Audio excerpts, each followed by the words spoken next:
विद्विषावहै। ॐ शांति शांति शांति। ॐ पार्थाय प्रतिबोधितां भगवता नारायणेन स्वयं व्यासेन ग्रथितां पुराणमुनिना मध्ये महाभारतम् अद्वैतामृतवर्षिणीं भगवतीम् अष्टादशाध्यायिनीम् अम्ब त्वामनुसन्दधामि भगवद्गीते भवद्वेषिणी। यं ब्रह्मा वरुणेन्द्ररुद्रमरुत स्तुन्वन्ति दिव्यैस्तवैः वेदैः साङ्गपदक्रमोपनिषदैः गायन्ति यं सामगा।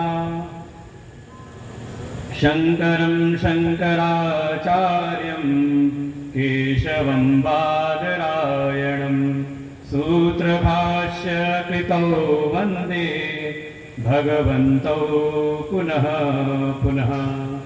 ईश्वरो गुरुरात्मेति मूर्तिभेदविभागिने व्योमवद्व्याप्तदेहाय दक्षिणामूर्तये नमः। ईश्वरो गुरुरात्मेति मूर्तिभेदविभागिने व्योमवद्व्याप्तदेहाय दक्षिणामूर्तये नमः।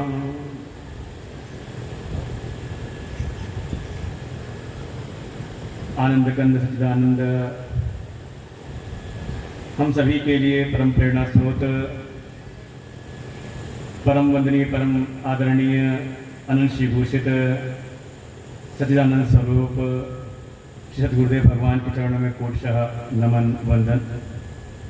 मंच पर ही विराजमान परम श्रद्धेय, परम आदरणीय संत श्री प्रमोदास जी महाराज, समुपस्थित भगवत स्वरूप संतवृंद, समस्त भगवत भक्त, श्रद्धा भक्ति स्वरूपणी मातृशक्ति,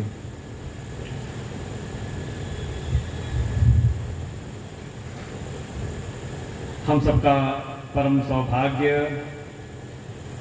और कह सकता हूँ हमारी बड़ी विशेष परीक्षा कि जिनके चरणों में बैठ कर के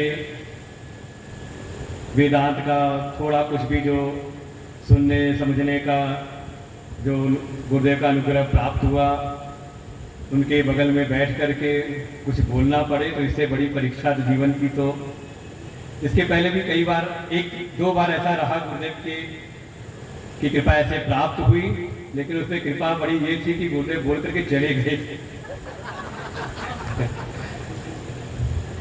एक बार मेरठ में और एक बार यहाँ लखनऊ में ही था, शंकर पांडे जी ने कराया था।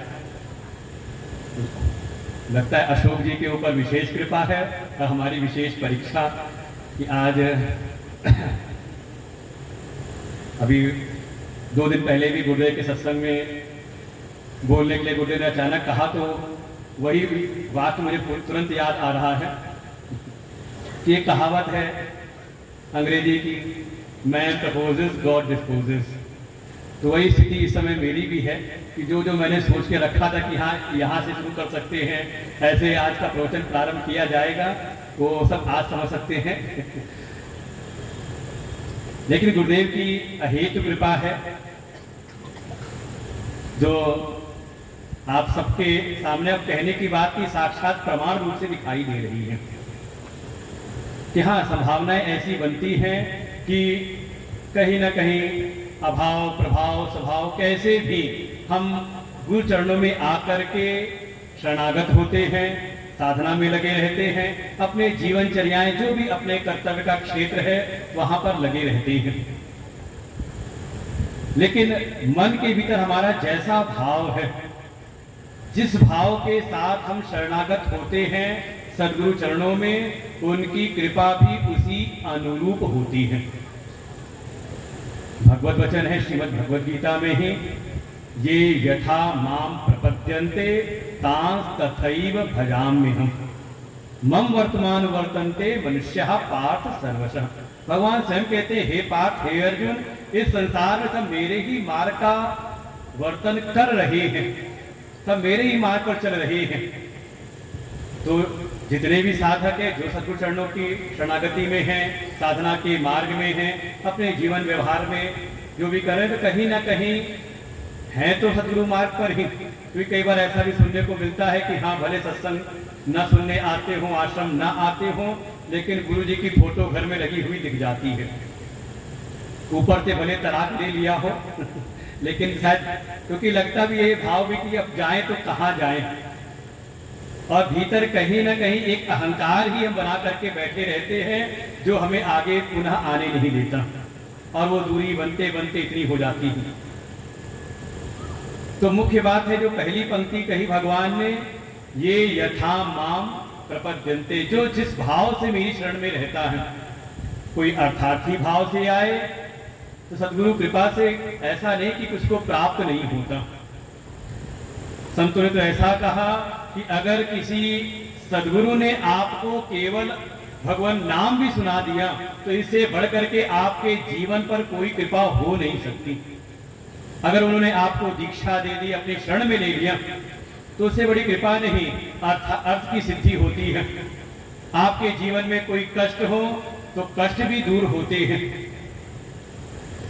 जिज्ञासु हो तो जिज्ञासा की भी पूर्ति यहाँ पर। जो जो शास्त्र, जो जो ग्रंथ हमारे गुरुदेव पढ़ा देते हैं, दुनिया में आज के समय कोई संत ऐसे मिलते नहीं। बल्कि एक स्थान पर तो था मैं, तो वहाँ पर मैंने परिचय दिया कि कुछ गुरुदेव भगवान के द्वारा मैंने परिचय दिया कि उनका मैं शिष्य हूँ, तो उन्होंने मुझको प्रणाम किया। बड़े कथावाचक, दिल्ली NCR में उनकी अच्छी वहाँ पे कथाएं चलती रहती हैं। और अभी सर पिछले कार्यक्रम में आए भी थे, बहुत संस्थान में यहाँ पर थे भी वो महापुरुष।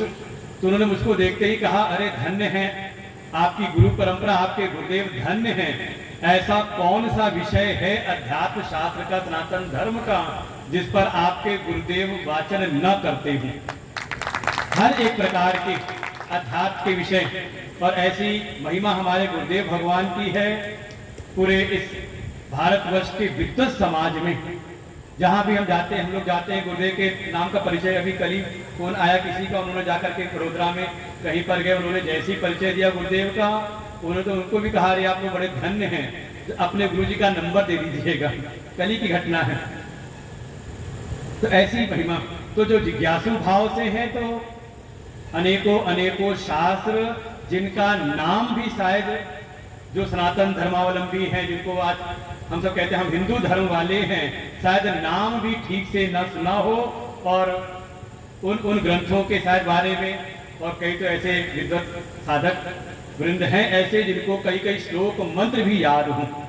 तो केवल और केवल गुरुदेव की ही अहेतु कृपा, और ऐसी जिज्ञासा वृत्ति के साथ में अगर निरंतर लगे रहें।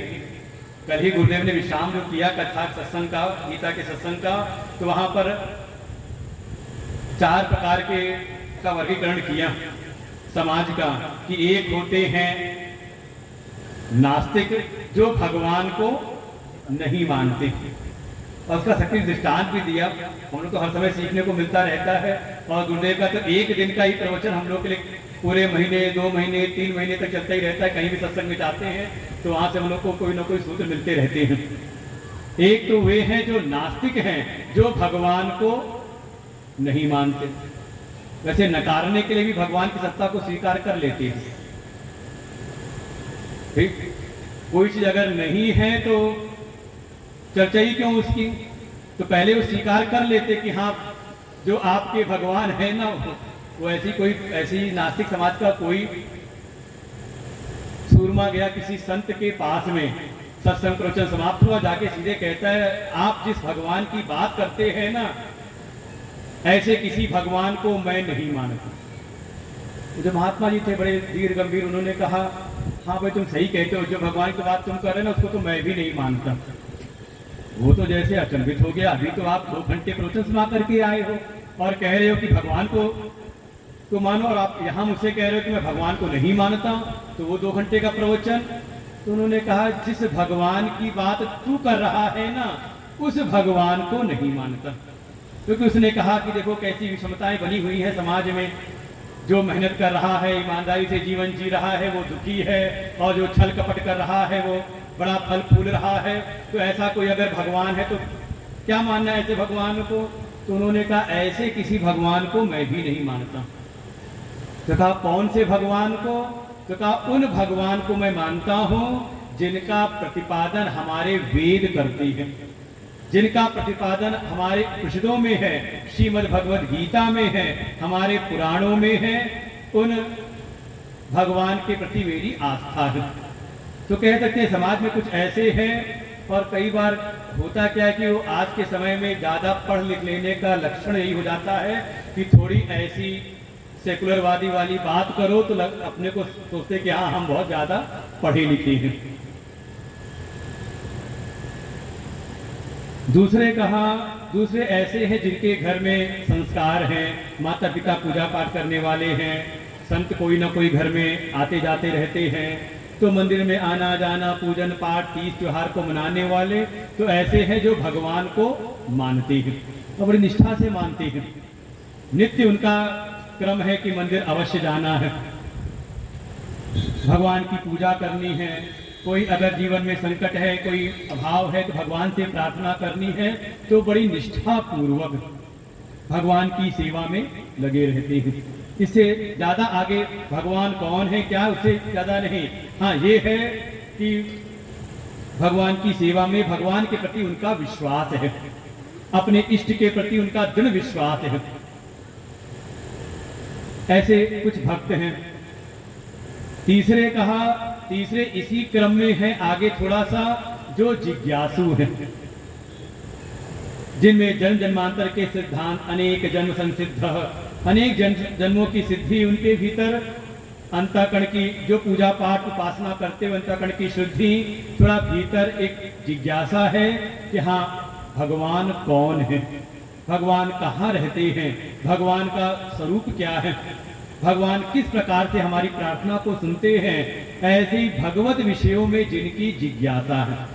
और कई बार छोटे छोटे बच्चे घर में होते हैं और वो जब कुछ प्रश्न पूछ लेते हैं माता पिता से, तो माता पिता जो चाहे कितने बड़े पुराने सत्संगी क्यों ना, कितना पूजा पाठ करने वाले हों, वो माता पिता उनके जिज्ञासाओं को शांत नहीं कर पाते और कई बार उनके ऊपर झड़क जाते हैं, पता नहीं क्या उल्टा पुल्टी बातें पूछता रहता है।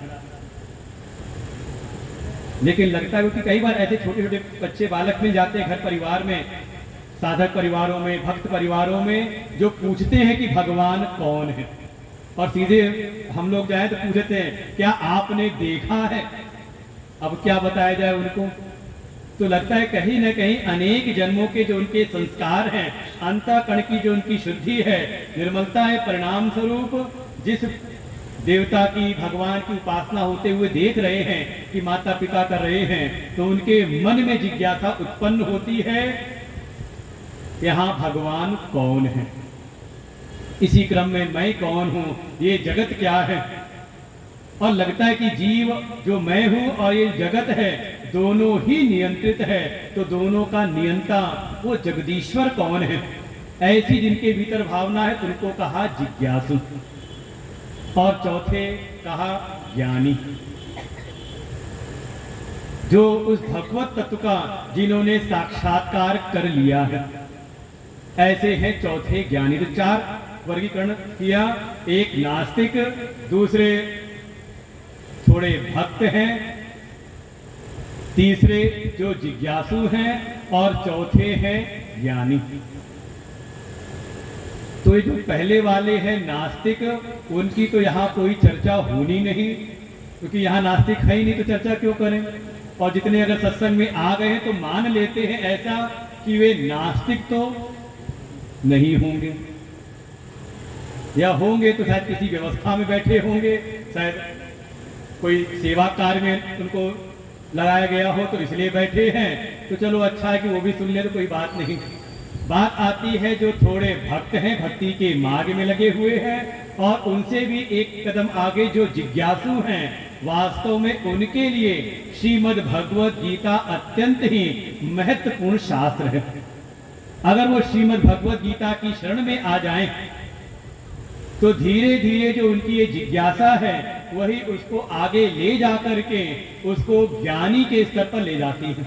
क्योंकि भगवान भी श्रीमद् भगवत गीता में इस बात को कह देते हैं कि 4 प्रकार के मेरे भक्त हैं, जिसमें जिज्ञासु से तो उनका प्रेम है ही, लेकिन जो ज्ञानी है, तो ज्ञानी त्वात्मैव मे मतम, जो ज्ञानी है वो मेरी आत्मा है। और जैसे संसार में सबको अपनी आत्मा सबसे ज्यादा प्रिय है, आत्मा की प्रियता से ही संसार की सारी चीजें प्रिय लगती हैं, तो भगवान कहते फिर जब वो ज्ञानी हो गया तो मेरी आत्मा हो गया, तो फिर अत्यंत ही मुझको वो प्रिय है। जो भी मेरे भक्त हैं उन सब में मुझको अत्यंत प्रिय वो है जो मेरे तत्व से मुझको जान लेता है कि मैं कौन हूं। तो श्रीमद् भगवत गीता की वास्तव में यहीं पर सार्थकता है कि जो जिज्ञासा से युक्त हैं वो अपनी इस जिज्ञासा को लेकर के जब सत्संग में श्रीमद् भगवत गीता के स्वाध्याय सत्संग में जब प्रवेश करते हैं, तो धीरे धीरे क्रमशः उनकी जो साधना है वो उनको भगवान के प्रियतम के रूप में बना देती है।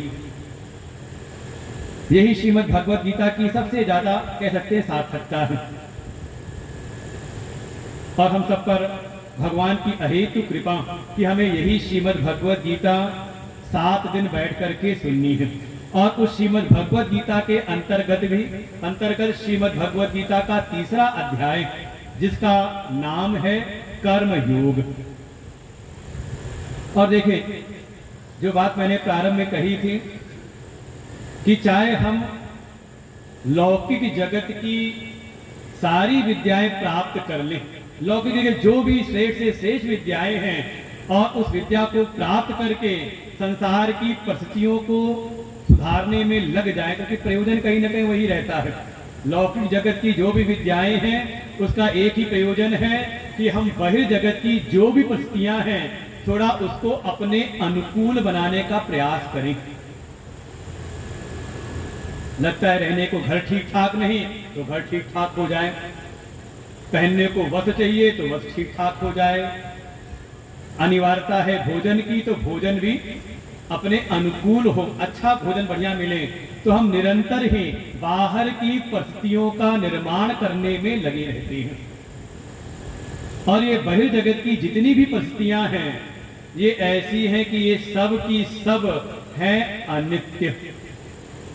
चाहे कोई कितना भी बाहर की परिस्थितियों को सजाने संवारने का प्रयास करे, कभी न कभी उसका जो अंतःकरण है, मन है, चित्त है, वो एक बार तो उसकी स्थिति ऐसी हो ही जाती है कि उसको भी लगता है कि अब क्या करे।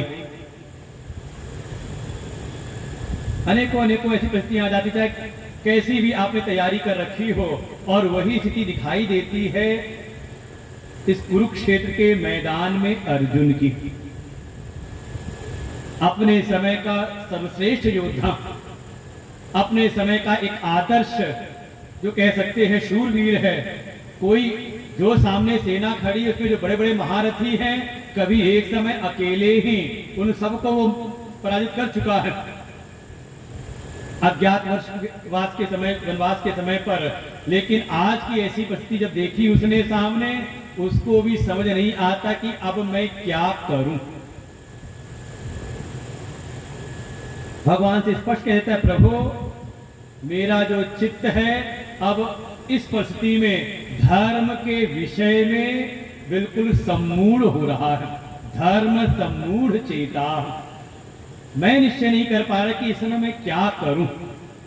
जैसे आते जब यहाँ बैठे बोलने का जब माइक सामने आया तो मेरी भी स्थिति कुछ ऐसे ही थी कि अब क्या शुरू करें। कृपा है गुरुदेव भगवान की कि हाँ उन्हीं की कुछ आभा कुछ है जो हिम्मत दे रही कुछ बोलने की, नहीं तो हिम्मत, इसलिए हमने कहा प्रमोद जी से कि हमने आखा बगल में बैठे रहिएगा, कुछ बल मिलता रहेगा घर से भी। ये स्थिति तो कहीं ना कहीं जीवन में आती है कि हाँ हम क्या करें, और बस जब कभी आपको लगे कि अब संसार में कोई रास्ता दिखाई नहीं देता, जो हमारे प्रयास थे, आयास प्रयास जो भी हमारे थे, अब लगता है कि उसके द्वारा जो हम मन की शांति या जो परम सुख परम आनंद की हमने जो कल्पना कर रखी थी, क्योंकि ये जीव निरंतर कल्पनाओं में ही रहता है, हर समय सोचता है कि हाँ एक समय ऐसी व्यवस्था बन जाएगी तो हम हो जाएंगे परम सुखी, और पूरा जीवन उसी में खपता रहता लगता रहता है। लेकिन करते करते जब लग जाए कि अब हमारा यहाँ पर कोई प्रयास सफल होता दिख नहीं रहा, तो उपाय एक ही है जो अर्जुन ने किया, भगवान की शरणागति। और देखो भगवान की जो स्थिति वहां पर है, भगवान वहां कोई भगवान नहीं थे, वहां किस रूप में देखा, सारथी के रूप में है, या कह सकते हैं भगवान वहां अर्जुन के संबंधी के रूप में है। लेकिन जब कोई जिज्ञासा से युक्त हो जाए, भीतर कुछ सीखने की कुछ जानने की किसी के भीतर ऐसी भावना आ जाए, और जिज्ञासा भी हो अपने परम कल्याण की, परम शांति की प्राप्ति, मोक्ष की प्राप्ति, भगवत प्राप्ति, कैसी भी भावना के साथ में वो एक बार युक्त हो जाए। देखो प्रारंभिक जितनी भी साधनाएं हैं, जप तप तीर्थ होम, इन सब का एकमात्र प्रयोजन है कि हमारा अंतःकरण परम शुद्ध हो और हमारे चित्त के भीतर ये भगवत तत्व की जिज्ञासा उत्पन्न हो जाए। संसार में एक बार ये लग जाए कि अब हमारा प्रयास सार्थक नहीं है, जो करना था हमने करके देख लिया, और जब ऐसी भावना आ जाए तब आ जाए किसी सद्गुरु की शरण में, अगर भगवान की शरण में भी है तो। लेकिन अगर ऐसी जिज्ञासा से युक्त है, अपना परम कल्याण चाहता हो, जैसा अर्जुन ने कहा यश्रेयस्यात् निश्चितम ब्रूहि तन्मे शिष्यस्तेहम साधि माम त्वाम प्रपन्नम, कि हे प्रभु मैं अब शिष्य बन करके आया हूं। तो जो भगवान है, जो परमात्मा है, जो इस समय सारथी रूप में है या अर्जुन के संबंधी रूप में है, वही भगवान आ जाते हैं गुरु के रूप में। और समझे यही से लगता है कि अगर हम सद्गुरु चरणों में अगर शरणागत हैं तो हम पर भगवान की अहेतु कृपा है। जन्म जन्मांतर की जो हमारी साधना है, उपासना है, उसका परिणाम कि हमारा चित्त भी शुद्ध निर्मल हुआ और तत्व की जिज्ञासा, और वो जिज्ञासा ही हमें लेकर के आ जाती है भगवत स्वरूप सद्गुरु की शरण में। क्योंकि भगवान को भी जिस पर कृपा करनी है, अभी 10वें अध्याय हम लोग सुन रहे थे, वहां का बिल्कुल प्राण पंक्ति है वहां की, तेषां सततयुक्तानां भजतां प्रीतिपूर्वकं ददामि बुद्धिं योगं तम येन माम उपयान्ति ते, कि जो कोई निरंतर सतत भाव के साथ मेरा भजन करता है, उस पर मेरा परम अनुग्रह कि उसको मैं कोई ना कोई सिद्ध, कोई सद्गुरु की शरण में उसको मैं ले जाता हूं। वैसे देखो हम सब कहीं ना कहीं चल तो रहे हैं। कोई संत ऐसा कह रहे थे कि देखो बिल्कुल जो जीव है वो ईश्वर का अंश है। सुन रखा है हमने, ईश्वर अंश जीव अविनाशी। कैसे कहा, जैसे कोई एक भी अगर कोई जल की बूंद है तो समुद्र का अंश है, समुद्र है उसका अंशी। तो वो समुद्र का से निकली जो जल की बूंद है, अनेकों अनेकों बार वो बादलों बन करके बरसती है, नदियों के प्रवाह में आती है, और स्वतः ही नदियों को समुद्र की ओर ले जाने के लिए कोई मोटर नहीं लगानी पड़ती, कोई पंप नहीं लगाना पड़ता, बल्कि स्वतः ही वो उस ओर जा रही है। बस यात्रा बड़ी लंबी है, कहीं मरुस्थल पड़ जाए, कहीं कुछ और ताप ऐसा बढ़ जाए कि सूख जाती है, लेकिन बार बार बरसते हुए जाती किधर की ओर है, कहा जा रही है समुद्र से एक होने के लिए ही। ऐसे ये जीव भी जो ईश्वर का अंश है वो चल तो रहा है। भगवान इसी बात में कहा है, मम वर्तमानु वर्तन्ते, हम चल तो रहे हैं उन्हीं की ओर, लेकिन बीच में माया के कुछ ऐसे विघ्न उत्पन्न होते रहते हैं। मन में है तो भगवत प्राप्ति करनी है, लेकिन तभी संसार की कोई कामना आ गई, कोई विषय की कामना आ गई। इच्छा तो है कि सत्संग सुनना है, साधना में आगे बढ़ना है, लेकिन कामना के वशीभूत होकर कहीं क्रोध, कामना पूर्ति हुई तो लोभ, कहीं संसार में हम मोह में पड़ गए। काम, क्रोध, लोभ, मोह, मद, मात्सर्य इत्यादि ऐसे विघ्न हैं, अवरोधक हैं, जो हमारे मार्ग को अवरुद्ध करते रहते हैं। लेकिन अगर जिज्ञासा प्रगाढ़ है तो वहीं पर कृपा होती है भगवान की कि हमें कोई सद्गुरु का आश्रय मिल जाता है, और हमारी जो यात्रा है अपने अंशी से एक होने की, वो यात्रा की तीव्रता बढ़ जाती है। उसका प्रमाण देखना हो तो हम बैठे हुए हैं, मुझे की ऐसी कृपा की जो यात्रा तेजी से बढ़ गई।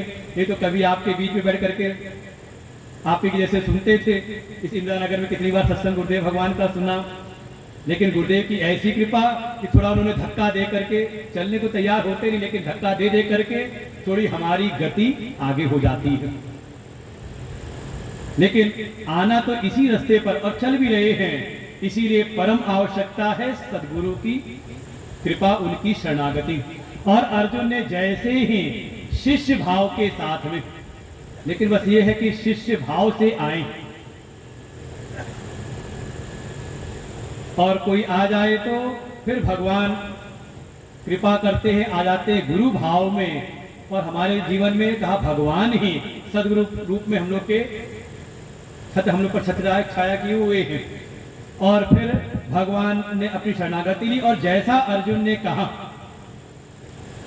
यस्यात्मिष्टम ब्रूहि तन्मे शिष्यस्ते हम साधि माम त्वाम प्रपन्नम।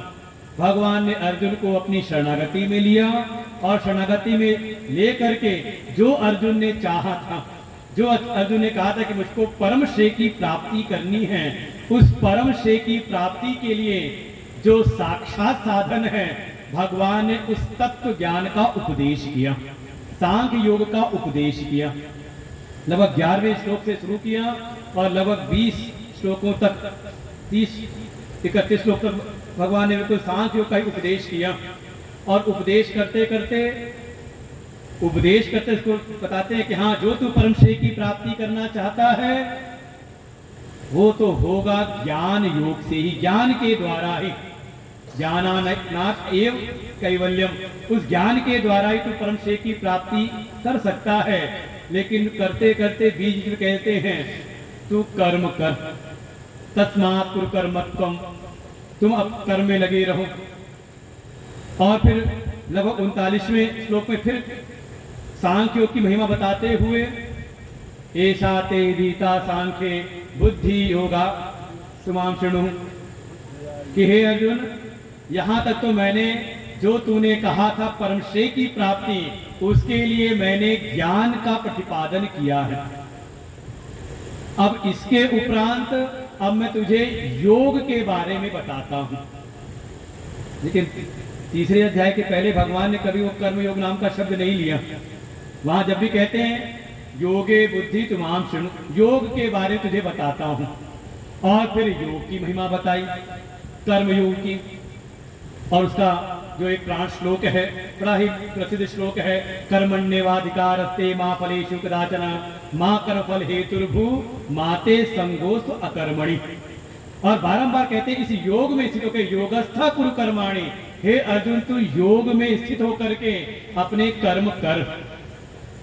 और फिर कर्म योग की महिमा बताते हुए आखिर में फिर कह देते हैं हे अर्जुन सावधान, दूरेण ही अवरम कर्म बुद्धि योगा।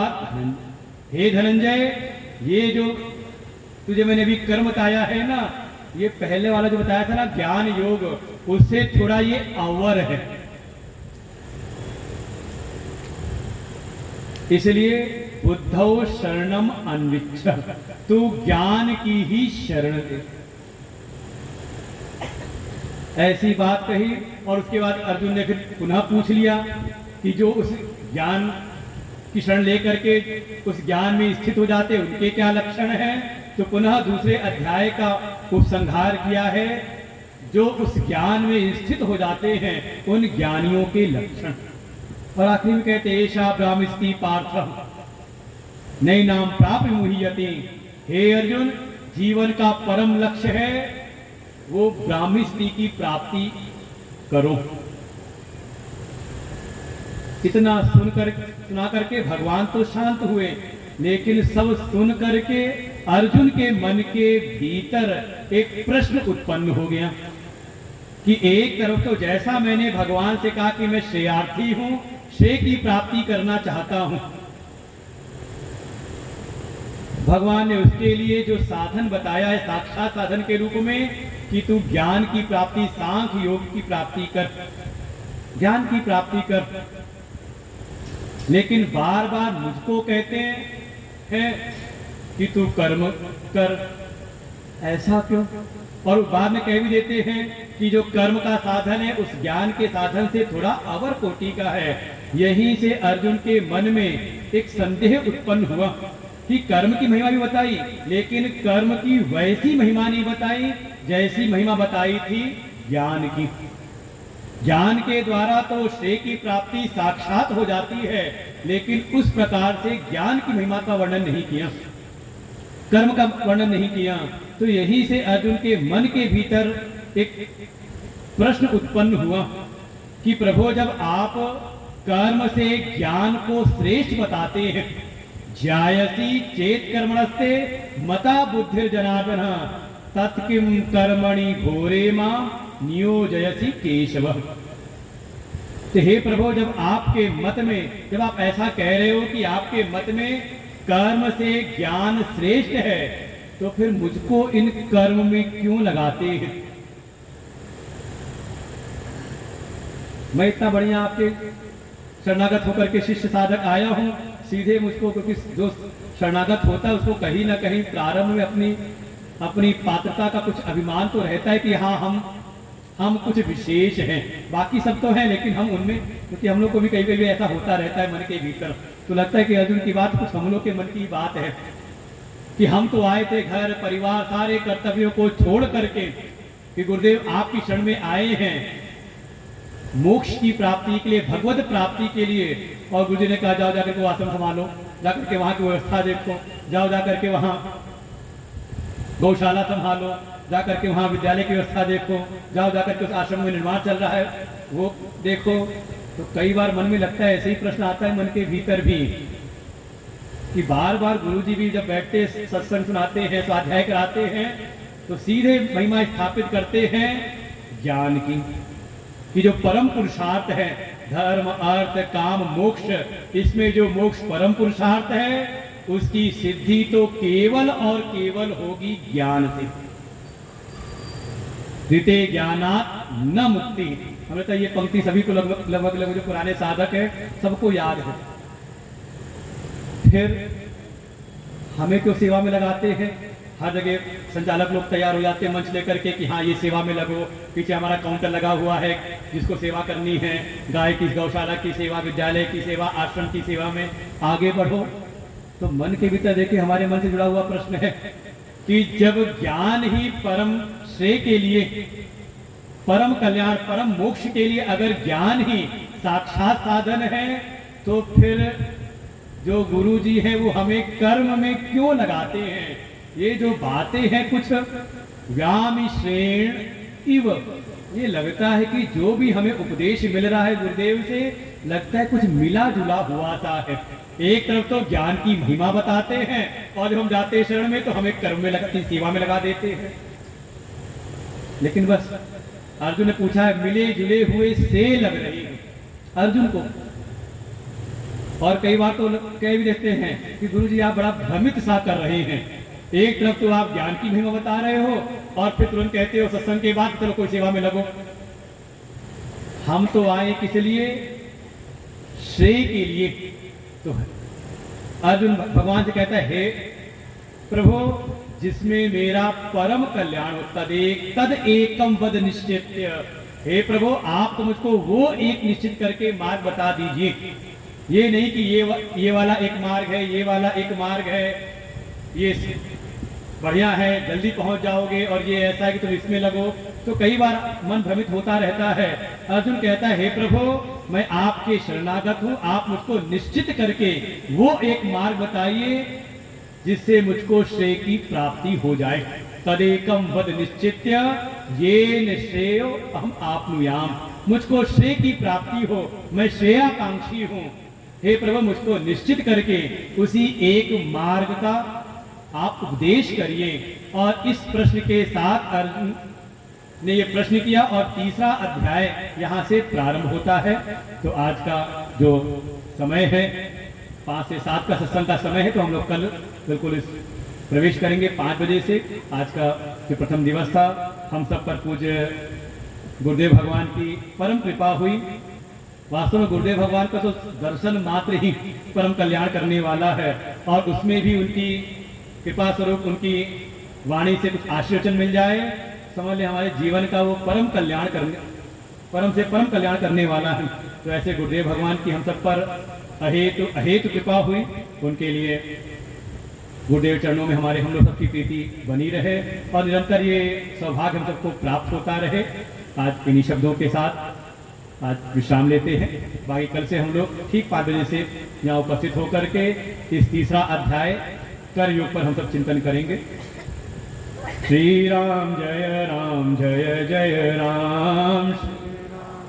पूर्णस्य पूर्णमादाय पूर्णवशिष्यते। ओम शांति शांति शांति। हरि ओम। श्री गुरुभ्यो नमः। हरि ओम।